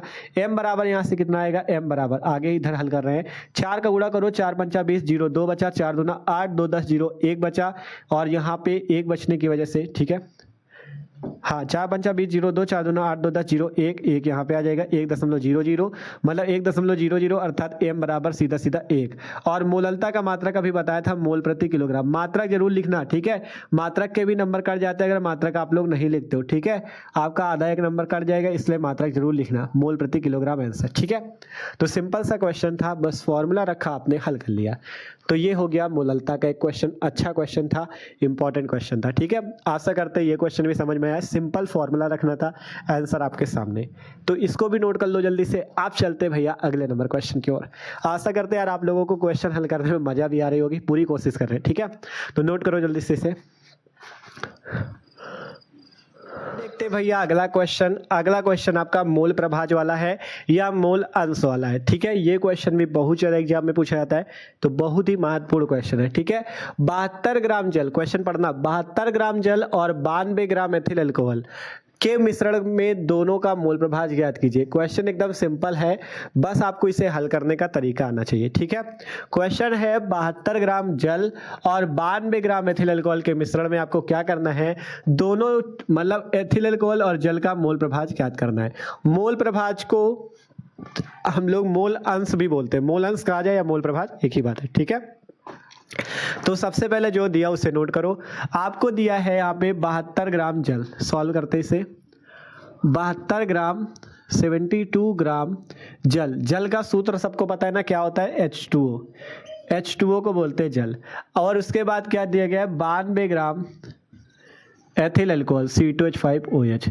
अब निकालना क्या है, निकालना है हमें के मिश्रण में दोनों का मोल प्रभाज, मतलब दोनों का मतलब जल का भी मोल प्रभाज निकालना है, H2O का भी, H2O का मोल प्रभाज भी निकालना है, मोल प्रभाज। और आपको क्या करना है, इस एथिल अल्कोहल का भी मोल प्रभाज निकालना है, इस एथिल अल्कोहल का भी मोल प्रभाज निकालना है, ठीक है। दोनों का आपको मोल प्रभाज निकालना है, ठीक है। तो कैसे हम लोग दोनों का मोल प्रभाज निकाले, H2O का भी और एथिल अल्कोहल का भी, ठीक है। तो सिंपल देखो, जब भी आपसे मोल प्रभाज निकालने के लिए कहे तो हम आपको एक चीज बताते हैं, जब भी मोल प्रभाज निकालने के लिए कहे सबसे पहले क्या करो, जैसे H2O का कहा गया तो सबसे पहले H2O का अणुभार निकाल लो, और एथिल अल्कोहल का कहा गया तो एथिल अल्कोहल का भी अणुभार निकाल लो। सबसे पहले काम करना अणुभार निकालने का, ठीक है। तो यहाँ पे H2O की बात हुई है, तो यहाँ पे सबसे पहले H2O को बोलते हैं जल, तो H2O का अणुभार निकाल लेना आपको, ठीक है। H2O का सबसे पहले काम यही, अणुभार निकालो। जो जो कहे मोल प्रभाज निकालने के लिए सबसे पहले वही काम करना। अणुभार निकालो H2O का। हाइड्रोजन का होता है 1, कितने हाइड्रोजन 2, तो 1 गुणे 2, प्लस ऑक्सीजन का होता है 16, 16 प्लस 2 जोड़ देना 18 आ जाएगा। H2O का अणुभार 18। आप किसका निकाल लो, एथिल अल्कोहल का, C2H5OH का अणुभार, C2H5OH का अणुभार, ठीक है। C2H5OH का अणुभार, C2H5OH का अणुभार निकालना है। कार्बन का कितना होता है 12, 2 कार्बन है तो 12 गुणा 2, प्लस हाइड्रोजन का होता है 1 तो 1 गुणा 5, ऑक्सीजन का 16 प्लस हाइड्रोजन का फिर से 1, ठीक है। इसको जोड़ देना, 12 दूना 24 प्लस 5 प्लस 16 प्लस 1 मिला के 24, 16, 40, 45, 1 46, इसका अणुभार आ गया 46, ठीक है। H2O जल का अणुभार 18, एथिल अल्कोहल C2H5OH का 46, दोनों के सबसे पहले निकाल लिया। अब अब क्या करते हैं, आपको मोल प्रभाज निकालने के लिए एक काम फिर से करना है, आपको दोनों के मोलों की संख्या निकाल लेनी है। सबसे पहले अणुभार निकाला, आप दोनों के मोलों की संख्या भी निकाल लो। यहां से आप सबसे पहले H2O के मोलों की संख्या निकाल लो, H2O के मोलों की संख्या या H2O के मोल, ठीक है, मोलों की संख्या या मोल बोल सकते हो। तो H2O के मोलों की संख्या का सूत्र हो जाएगा H2O का भार बटे में H2O का अणुभार। यही तो सूत्र होगा, H2O का भार बटा H2O का अणुभार। भार कितना है H2O का 72 बटे में अणुभार कितना है H2O का 18, 18 चौको 72। तो यहाँ से कितना आ गया H2O के मोल 4 मोल, ठीक है। मोल हमने निकाल लिए 4 मोल। मोल आपको निकालना हमने सिखाई दिया अभी तक, ठीक है। आप एथिल अल्कोहल के मोल निकाल लो, C2H5OH के मोल, C2H5OH के मोल। इसका फॉर्मूला क्या हो जाएगा, C2H5OH का भार अपॉन में C2H5OH का अणुभार, C2H5OH का अणुभार, ठीक है, C2H5OH का अणुभार। ये फॉर्मूला हो जाएगा इसका, C2H5OH का भार बटा C2H5OH का अणुभार। C2H5OH का भार है 92, अणुभार है 46, तो 92 बटा 46, 46 से काट दो, 46 दूना 92, 2 मोल इसके आ गए, ठीक है। तो सबसे पहले काम क्या हुआ, सबसे पहले काम यही हुआ, सबसे पहले जब भी आपसे मोल प्रभाज या मोलंश निकालने के लिए कहे, अगर H2O का कहा गया, C2H5OH का कहा गया, तो सबसे पहले H2O का अणुभार निकाल लो, फिर C2H5OH का अणुभार निकाल लो। पहला काम अणुभार निकालने का होगा, इसके बाद दोनों के अलग अलग मोलों की संख्या निकाल लो। अब इसके बाद मोल प्रभाज आप आसानी से निकाल सकते हो, ठीक है, मोल प्रभाज आप आसानी से निकाल सकते हो। जैसे सबसे पहले H2O का निकालना है, तो देखो यहां से लिखते हैं H2O का मोल प्रभाज। आप देखो मोल प्रभाज का सूत्र क्या होता है।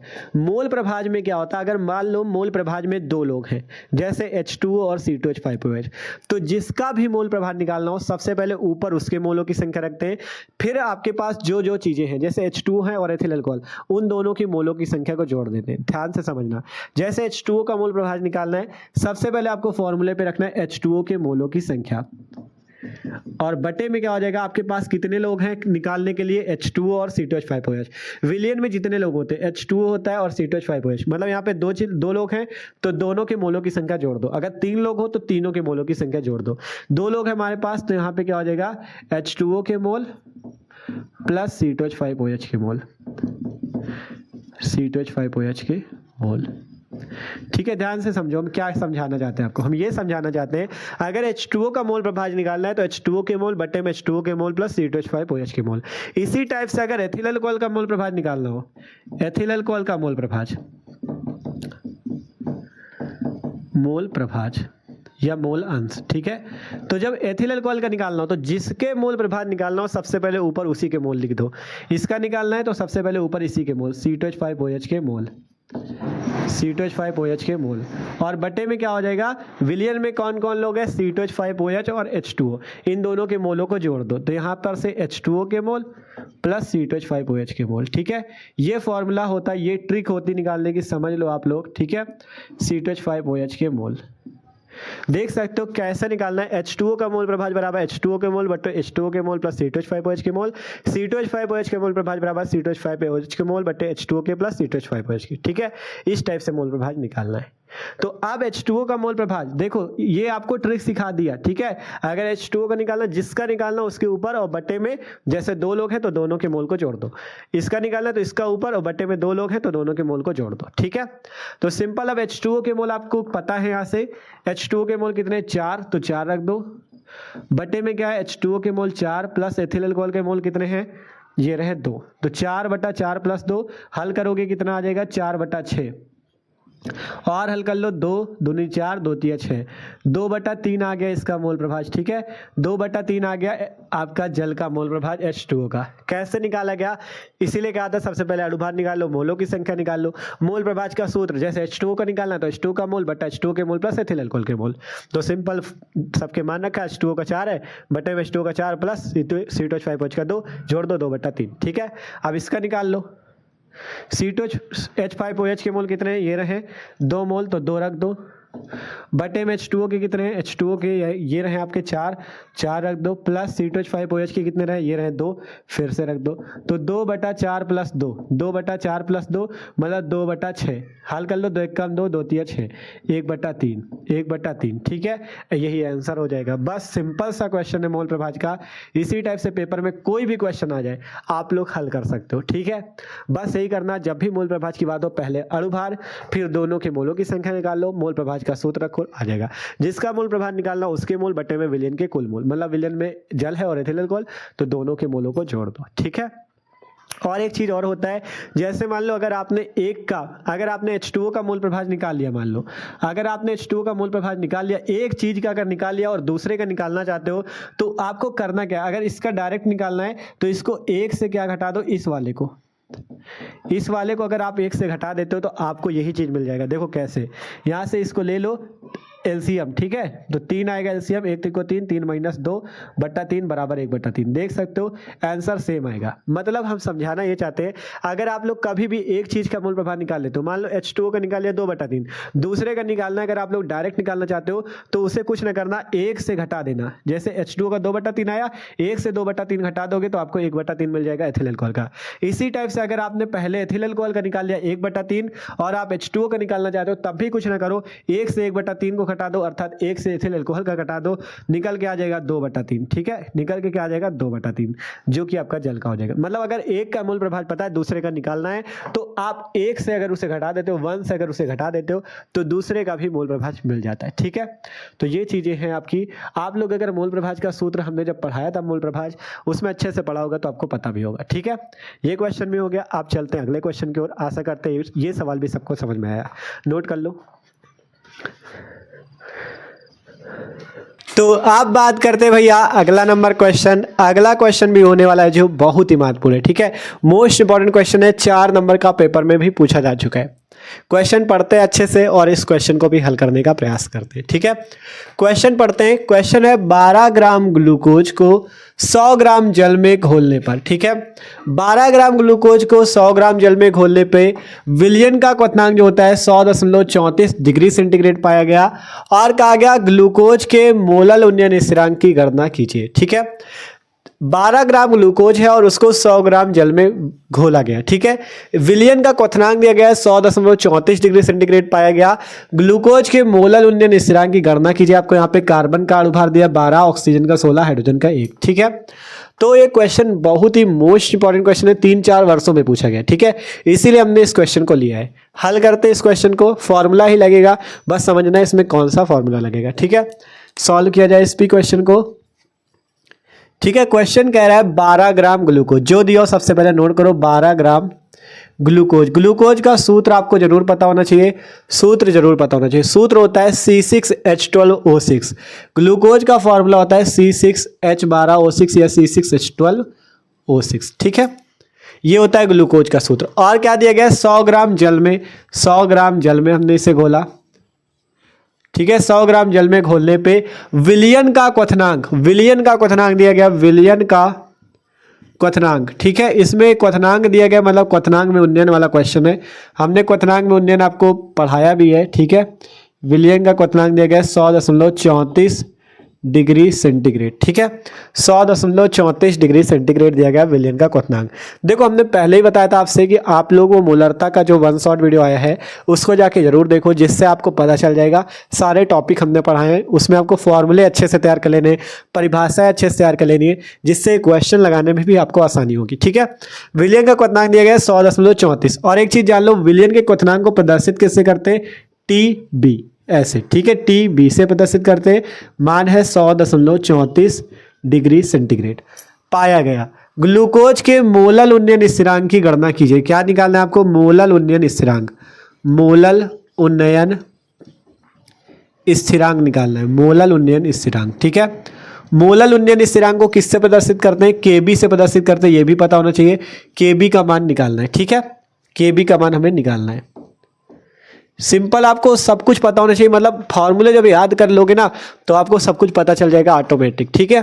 तो सिंपल यही है कि 12 ग्राम ग्लूकोज कहा था, तो 12 ग्राम ग्लूकोज का सूत्र C6H12O6, 100 ग्राम जल 100 ग्राम H2O में घोलने पे विलयन का क्वथनांक है TB बराबर 100.34 डिग्री सेंटीग्रेड। आप कहा गया ग्लूकोज के मोलल उन्नयन स्थिरांक का मान निकालो, कार्बन की वैल्यू ये 12, ऑक्सीजन की 16, हाइड्रोजन की 1, मोलल उन्नयन स्थिरांक होता है Kb। अब बात करें कौन सा फॉर्मूला यहाँ पे लगेगा जिससे हमें मान प्राप्त होगा, ठीक है। बात करते हैं कौन सा फॉर्मूला लगेगा, निकालना है Kb की वैल्यू, ठीक है। तो देखो क्वथनांक में उन्नयन का हमने एक फॉर्मूला पढ़ाया था आपको, फॉर्मूला होता है डेल्टा टीबी बराबर सूत्र होता है Kb इंटू एम। ये सूत्र होता है डेल्टा टीबी बराबर Kb इंटू एम। ये किसका सूत्र होता है, क्वथनांक में उन्नयन का। जहां डेल्टा टीबी, जिसको ना पता हो जान लो, जहां डेल्टा टीबी को बोलते हैं क्वथनांक में उन्नयन, क्या बोलते हैं, क्वथनांक में उन्नयन। केबी को बोलते हैं मोलल उन्नयन स्थिरांक या क्वथनांक उन्नयन स्थिरांक, ठीक है। मोलल उन्नयन स्थिरांक बोल सकते हो या क्वथनांक उन्नयन स्थिरांक बोल सकते हो। स्मॉल एम को बोलते हैं मोललता, स्मॉल एम को क्या बोलते हैं, मोललता बोलते हैं, ठीक है। डेल्टा टीबी है क्वथनांक में उन्नयन, Kb है मोलल उन्नयन स्थिरांक और m है मोललता, ठीक है। ये चीज सिंपल होता है। आप बात करें आपको यहाँ पे क्या क्या दिया हुआ है, आपको मान किसका निकालना, सबसे पहले Kb का। Kb का मान निकालने के लिए आपको इस फॉर्मूले पे रखना होगा डेल्टा टीबी बराबर Kb इंटू एम पे, जहां स्मॉल एम मोललता होती है और डेल्टा टीबी भी अभी आपको नहीं पता, क्योंकि आपको क्या पता विलयन का क्वथनांक टीबी, लेकिन डेल्टा टीबी होता है क्वथनांक में उन्नयन।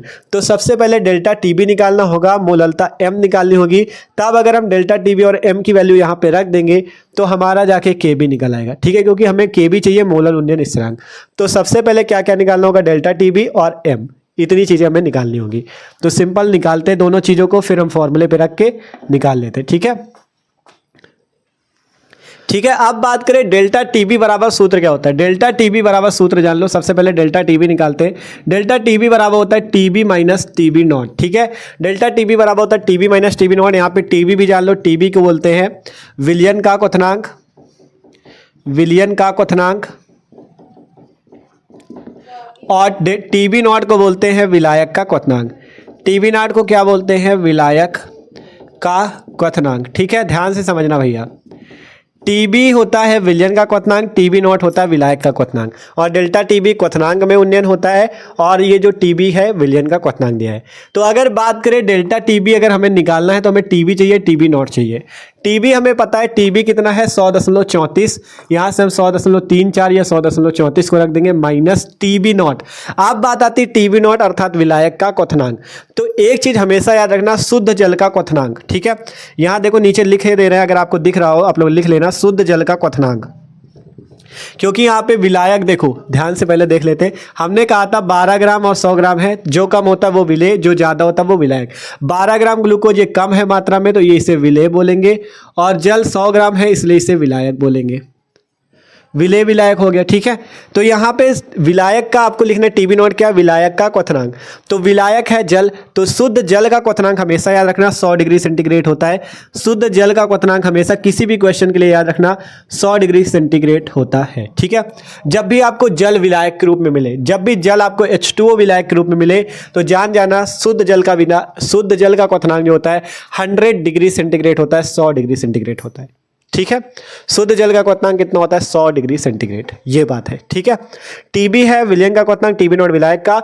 टीबी हमें पता था 100.34, टीबी नॉट नहीं पता, तो टीबी नॉट जो होता है विलायक का क्वथनांक होता है। विलायक है आपका शुद्ध जल, तो शुद्ध जल का क्वथनांक हर क्वेश्चन के लिए याद रखना 100 डिग्री सेंटीग्रेड होता है, दिया हो क्वेश्चन पे या ना दिया हो। जैसे यहाँ पे नहीं दिया गया, आपको याद रखना है शुद्ध जल का क्वथनांक 100 डिग्री होता है, ठीक है। तो यहाँ पे हम टीबी नॉट की जगह रख देंगे 100, तो 100.34 माइनस 100 जाएगा, तो 0.34 डिग्री सेंटीग्रेड आपका डेल्टा टीबी आपके पास आ जाएगा। 0.34 डिग्री सेंटीग्रेड आपका क्या आ जाएगा, डेल्टा टीबी, जिससे क्वथनांक में उन्नयन बोलते हैं। तो देख सकते हो डेल्टा टीबी निकालने के लिए ये फॉर्मूला पहले लगा, TB minus TB naught. TB है आपका विलयन का क्वथनांक और टीबी नॉट विलायक का। विलयन का आपको क्वेश्चन नहीं दे दिया है 100.34, विलायक का नहीं पता था तो याद हमने दिलाया आपको कि शुद्ध जल का क्वथनांक 100 होता है, तो शुद्ध जल विलायक है इसलिए 100 रखा, डेल्टा टीबी निकला क्वथनांक में उन्नयन। आप केबी निकालने के लिए क्या चाहिए, एम चाहिए। एम होता है मोललता, तो मोललता भी आप लोग निकाल सकते हो। मोललता एम बराबर, मोललता एम का सूत्र क्या होता है आपको बताया था, विलेय के मोल, विलेय के मोल अपॉन में क्या होता है, अपॉन में होता है विलायक का भार, विलायक का भार ग्राम में, और ऊपर 1000 का गुणा। यही तो फॉर्मूला होता है मोललता का। आप मोललता निकालने के लिए विलेय के मोल चाहिए, विलेय के मोल निकाल लो। विलेय के मोल सूत्र क्या होता है, भार बटा अणुभार, किसका, विलेय का भार बटा विलेय का अणुभार। ठीक है, विलेय का भार कितना, विलेय है आपका 12 ग्राम, ये देख सकते हो 12 ग्राम दिया है। अणुभार की बात आती है, अणुभार आप लोग निकाल सकते हो, यहाँ पे हम निकाल देते हैं। ठीक है, अणुभार विलेय कौन है आपका, C6H12O6, C6H12O6 जिसे ग्लूकोज बोलते हैं, इसका अणुभार निकाल लेते हैं, अणुभार। ठीक है, कार्बन का आपको दिया गया 12, कितने कार्बन 6 तो 12 गुणे 6। हाइड्रोजन का दिया गया 1 तो कितने हाइड्रोजन 12 तो 1 गुणे 12।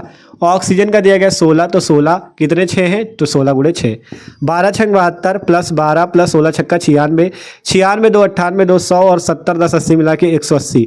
180 आया ग्लूकोज का अणुभार, देख सकते हो आप लोग निकाल सकते हो। तो यहाँ से हम अणुभार रख देंगे 180 इस टाइप से। ठीक है, अब आप लोग इसे काट पीट सकते हो। ठीक है, तो यहाँ से अगर हम लोग इसे काटे तो 12 एकम 12 बचा 6 हासिल 12 5 60, 1/15, 1/15 आ गया विलेय के मोल, 1/15 आ गया विलेय के मोल। अब हम लोग मोललता एम निकाल लेते हैं, लिखते हैं अब एम बराबर विलेय के मोल कितने हैं 1/15 गुणे में विलायक का भार, विलायक कौन सा है, ये रहा आपका H2O 100 है, 100 रख दो और ऊपर 1000 का गुणा। देख सकते हो वैल्यू देखो हम सब सही रख रहे हैं कि नहीं। विलेय के मोल कितना है 1/15 गुणा 1000 बटा विलायक का भार ये रहा 100। हल कर लो, ऊपर 3 जीरो नीचे 2 जीरो, 2 जीरो से 2 जीरो काट दो, आपका बचा कितना 10/15। ठीक है, 10 बचा ना, 10 गुणा 1/15, 5 दूना 10 5 दिया 15। एम बराबर आ गया 2/3 और मोललता का मात्रक बताओ, मोल प्रति किलोग्राम। ठीक है, मोल प्रति किलोग्राम होता है मोललता का मात्रक। तो एम भी निकल गया कितना 2/3 मोल प्रति किलोग्राम। डेल्टा टीबी भी आपने निकाल लिया कितना, डेल्टा टीबी निकाल लिया 0.34 या 0.34। अब आप क्या निकाल सकते हो, आप क्या निकाल सकते हो, इस केबी की वैल्यू। कैसे देखो, डेल्टा टीबी बराबर है केबी इंटू एम। केबी बराबर यहाँ से अगर मान निकाले तो केबी बराबर ये आपका एम इधर गुणे पे इसके नीचे भाग पे आ जाएगा, तो डेल्टा टीबी अपॉन एम। केबी बराबर क्या आ जाएगा, डेल्टा टीबी अपॉन एम। यहाँ से डेल्टा टीबी की आप वैल्यू रख सकते हो 0.34 बटा एम की वैल्यू 2/3। ठीक है, देख सकते हो डेल्टा टीबी की वैल्यू कितनी है 0.34 बटा एम की वैल्यू 2/3। इसे हल करें तो 0.34 ये रहा, ये जो 2/3 है ये आपका उल्टा हो जाएगा, तो ऊपर 3 चला जाएगा और 2 नीचे ही रह जाएगा इस टाइप से। 2/3 है, ये 3 आपका जो सबसे नीचे ये ऊपर चला जाएगा और 2 ऐसे ही रह जाएगा। इसे हल कर लो, 2 से काटो 0.34 को, 0.17 आएगा। 0.17 पे 3 का गुणा कर देना, 0.51 डिग्री सेंटीग्रेड आंसर आ जाएगा। केबी बराबर 0.51 डिग्री सेंटीग्रेड आंसर। यही आपके पास सबके पास आंसर है। सिंपल सा क्वेश्चन है, very very very important question, 3-4 वर्षों पे पूछा गया। ठीक है, इसलिए हमने आपको ये क्वेश्चन हल कराया। ठीक है, क्वेश्चन आप लोग देख सकते हो। 12 ग्राम ग्लूकोज था तो सबसे पहले ग्लूकोज लिखा, विलायक जल था 100 ग्राम, विलयन का क्वथनांक 100.34। आपको मोलल उन्नयन स्थिरांक निकालना है तो सबसे पहले आपने फॉर्मूला रखा डेल्टा टीबी बराबर केबी इंटू एम। डेल्टा टीबी क्वथनांक में उन्नयन, केबी मोलल उन्नयन स्थिरांक, एम मोलल था, टीबी विलयन का क्वथनांक, टीबी नॉट विलायक का क्वथनांक। शुद्ध जल का क्वथनांक हमेशा याद रखना 100। डेल्टा टीबी पहले निकाला, टीबी माइनस टीबी नॉट से 100.34। मोललता एम का फॉर्मूला लगा के मोललता निकाला। डेल्टा टीबी बराबर केबी इंटू एम था, केबी का मान निकालने के लिए फॉर्मूला रखा, 0.51 डिग्री सेंटीग्रेड आंसर। मस्त क्वेश्चन था। ठीक है, आशा करते हैं क्वेश्चन भी सबको अच्छा लगा, मत समझ में भी आया। ठीक है, तो अब इसको भी नोट कर लो जल्दी से। आप देखते हैं अगला क्वेश्चन। आप देखो, देखते भैया अगला नंबर क्वेश्चन। अगला क्वेश्चन जो है वो भी बहुत ही मस्त क्वेश्चन है। ठीक है, क्वेश्चन पढ़ सकते हो, किसी ताप पर ग्लूकोज का 5%, इस बार फिर से W/V दिया गया है, विलयन 7 वायुमंडल परासरण दाब उत्पन्न करता है, R बराबर 0.0821 लीटर वायुमंडल प्रति डिग्री मोल आपको ये दिया गया है। ठीक है, इसमें निकालना क्या था यार, इसमें क्वेश्चन पे आपसे निकालने को क्या गया था, 7 वायुमंडल दाब प्रसरण उत्पन्न करता है, ठीक है। मतलब यहाँ पे आपको तापमान निकालना था, किस ताप पर, ठीक है, यहाँ किसी ताप लिख दिया, किस ताप पर था क्वेश्चन, सॉरी किस ताप पर क्वेश्चन था, किस ताप पर ग्लूकोज का 5% W/विलियन 7 वायुमंडल दाब प्रसरण उत्पन्न करता है, यहाँ पे क्वेश्चन मार्क, ठीक है। कितना प्रसरण दाब उत्पन्न करता है ये बताना है। मतलब कि किस टेम्परेचर पर ग्लूकोज का 5% W/विलियन 7 वायुमंडल प्रसरण दाब उत्पन्न करता है। आर का मान आपको दिया गया है 0.0821 लीटर वायुमंडल प्रति डिग्री मोल, ठीक है, प्रति डिग्री मोल, ये आपको दिया गया है। तो इस क्वेश्चन को भी सॉल्व करते हैं। आपसे सबसे पहले कहा गया किस ताप पर, किस ताप पर, मतलब टेम्परेचर आपसे पूछा गया, टी का मान, किस ताप पर, मतलब टेम्परेचर ताप पूछा गया है, किस ताप पर ग्लूकोज का 5%, ग्लूकोज C6H12O6 का 5% W/V, W/V का मतलब सबको बताया था द्रव्यमान आयतन प्रतिशत, W का मतलब भार या द्रव्यमान, V का मतलब आयतन, और भार को प्रदर्शित करते हैं ग्राम से, आयतन को मिलीलीटर से, ठीक है, ये चीज सबको बताया था। अगर ग्लूकोज की बात है तो इसका मतलब 5 ग्राम ग्लूकोज, 5 ग्राम C6H12O6 100 मिलीलीटर विलियन में, ये चीज आपको हमने उस क्वेश्चन पे क्लियर कर दिया था, ठीक है, 100 मिलीलीटर विलियन में, ठीक है, ये चीज हो गया। अब आपको दिया क्या गया है, आपसे कहा गया 7 वायुमंडल परासरण दाब, परासरण दाब आपको दिया गया है, परासरण दाब दिया गया है 7 वायुमंडल का, अर्थात 7 वायुमंडल को किससे प्रदर्शित करते हैं, देखो पहले परासरण दाब को प्रदर्शित करते हैं पाई से, पाई बराबर 7 वायुमंडल, वायुमंडल को एटमॉस्फेरिक एटीएम भी लिख सकते हो या वायुमंडल लिख सकते हो, ठीक है, एटीएम एटमॉस्फेरिक वायुमंडल होता है, ठीक है। तो परासरण दाब दिया गया 7 एटमॉस्फेरिक या वायुमंडल, टेम्परेचर आपसे पूछा गया है, ग्लूकोज का 5% विलियन था, इसलिए 5 ग्राम ग्लूकोज 100 मिलीलीटर विलियन में, परासरण दाब 7 वायुमंडल, आर की वैल्यू भी दी गई है 0.0821, ये आपको आर की वैल्यू दी गई है। निकालना क्या है, टेम्परेचर। अब बात आएगी टेम्परेचर कैसे निकले, यही तो बात आएगी। तो फॉर्मूला जान लो, फॉर्मूला होता है पाई बराबर CRT, पाई बराबर CRT, जहां पाई परासरण दाब, C होती सांद्रता, R होता है ये आपका जो R का मान दिया गया है नियतांक होता है, T होता है तापमान, T का मान आप यहां से निकाल सकते हो। T का मान निकालने के लिए अगर यहां से T का फॉर्मूला बनाए तो T बराबर हो जाएगा, देखो ये CR गुणे पे नीचे आ जाएगा तो पाई अपॉन में C इंटू R, ये फॉर्मूला हो जाएगा। आप यहां से वैल्यू रख के मान निकाल सकते हो। तो यहां से अगर वैल्यू आप रखो, देखो पाई हमें पता है, पाई ये रहा 7 एटमॉस्फेरिक, C हमें पता नहीं, R हमें पता है। बात आएगी सबसे पहले C की। अब बात करें C क्या है, C होती सांद्रता, C क्या होती है सांद्रता, सांद्रता की जगह आप मोलरता, मोललता निकाल सकते हो, ठीक है। तो यहां से हम C की जगह क्या निकालते हैं, मोलरता। मोलरता का फॉर्मूला पता है ना, M बराबर विलेय के मोल, विलेय के मोल अपॉन में विलियन का आयतन, मिलीलीटर ऊपर 1000, ठीक है, फॉर्मूला सबको पता ही चल चुका है। मोल निकालने के लिए भार बटा अणु भार, ठीक है, भार आप रख सकते हो 5 ग्राम 5 हो गया, अणु भार आप लोग निकाल लेना, इसका कितना हमने निकाला था 180, ठीक है, 180 होता है इसका, निकाल लेना आपको हमने कराया भी है। C का होता है 12 और हाइड्रोजन का 1, ऑक्सीजन का 16, निकाल लेना आप लोग 180 आएगा, ठीक है। तो 5/180 बटा विलियन का आयतन, विलियन का आयतन यहाँ पे आपको कहाँ है, ये 100 मिलीलीटर विलियन में, तो यहाँ पे 100 रख देना, ऊपर 1000 का गुणा कर देना, ठीक है, ऊपर 1000 का गुणा कर देना। हल करोगे 2 जीरो से 2 जीरो कट गए, बचा कितना यहाँ से बचा कितना 5/180, सॉरी हाँ 5/180, 5/180, और यहाँ पे जब 100 के 2 जीरो कटे बचा कितना 10, ठीक है, बचा कितना 10, 5/180 और ऊपर कितना बच गया 10। अब बात करें यहाँ से 0 से 0 कैंसिल हो जाएगा, बचेगा क्या 5/18। तो यहाँ पे आपके पास मोलरता कितनी निकल आई 5/18 मोल प्रति लीटर, 5/18 मोल प्रति लीटर। तो यार देखो एक चीज़ जान लेना, यहाँ पे थोड़ा शायद आपको थोड़ा बहुत डीजे का साउंड आ रहा हो क्योंकि बगल में शादी है, तो उसके लिए सॉरी, ठीक है, हम समझाने का पूरा प्रयास करेंगे, टेंशन ना लो, उसको ध्यान ना देना, आप लोग पढ़ने पे ध्यान दो, ठीक है। तो 5/18 मोल प्रति लीटर यहाँ पे क्या आ गई मोलरता, मोलरता निकल आई। अब यहाँ से आप लोग इस C का मान रख सकते हो, यहाँ पे जो C का मान निकला ये मोलरता है, ठीक है, C है सांद्रता, सांद्रता मोलरता, मोलरता यही होती है। तो यहाँ से तापमान आप निकाल सकते हो, सांद्रता ये निकल आई, तापमान T बराबर T बराबर पाई बटा C इंटू आर था, पाई का मान ये रहा 7, अपॉन में क्या हो जाएगा C कहाँ है भैया, C ये निकाला तो यार 5/18 इंटू आर कहाँ है 0.0821, इसको रख दो 0.0821, ठीक है, ये वैल्यू भी रख दिया। अब आगे आपको हल करने के लिए यहाँ से T बराबर ये जो 18 सबसे नीचे दिख रहा है इसको ऊपर भेज दोगे तो 7 × 18 अपॉन में 5 × 0.0821, ठीक है, ये 18 सबसे ऊपर चला गया तो 7 × 18 बटा 5 × 0.0821, इसे हल कर लेना आप लोग, ठीक है। T का मान निकालना 18 × 7 = 126 अपॉन में 5 × 0.0821, इसका कुछ नहीं करना, अब आपको भाग दे देना है, गुणा भाग कर लेना, हल कर लेना। आंसर हम आपको यहाँ पे डायरेक्ट बता दे रहे हैं, आपका जो आंसर आएगा, ठीक है, आपका जो आंसर आएगा वो आएगा 306.94 केल्विन। यहाँ पे आपका तापमान का जो आंसर आएगा 306.94 केल्विन आएगा, ठीक है, यहाँ पे आंसर जो आएगा 306.94 केल्विन आएगा।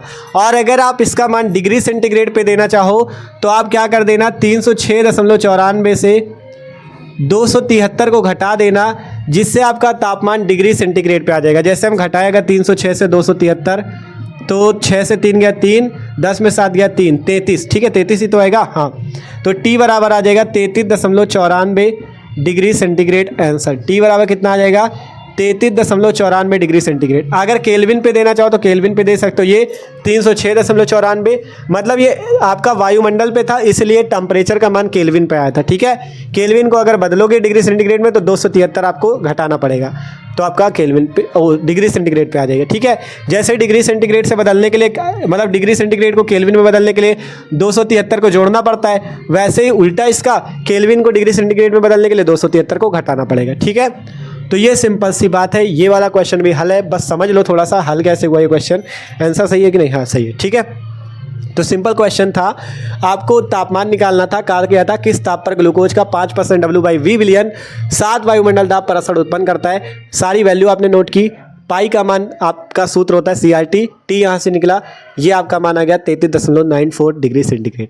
आशा करते हैं क्वेश्चन भी समझ में, थोड़ा सा डीजे बज रहा है यार, तो उस वजह से शायद आप भी डिस्टर्ब हो रहे हो, थोड़ा हम भी डिस्टर्ब हो रहे हैं, लेकिन क्या करोगे यार, शादी का माहौल चल रहा है, ठीक है। तो इस क्वेश्चन को हल कर लो। एक क्वेश्चन आपका बहुत खतरनाक वाला मस्त वाला बचता है, उसको हल कर लेते हैं, फिर आपके न्यूमेरिकल कंप्लीट है, इसको नोट कर लो जल्दी से। तो आप देखते हैं भैया अगला क्वेश्चन हमने सॉल्व कर दिया, इसको समझा देते हैं आपको, क्योंकि यार डीजे भी बज रहा है तो साउंड पे भी दिक्कत हुई। लास्ट ही क्वेश्चन था और बाकी जितने इंपॉर्टेंट थे हमने करा ही दिए थे, ठीक है। तो इस क्वेश्चन को भी समझ लेते हैं। क्वेश्चन आपका बहुत ही महत्वपूर्ण है, ठीक है, इस टाइप का क्वेश्चन पेपर में बहुत ज़्यादा आता है।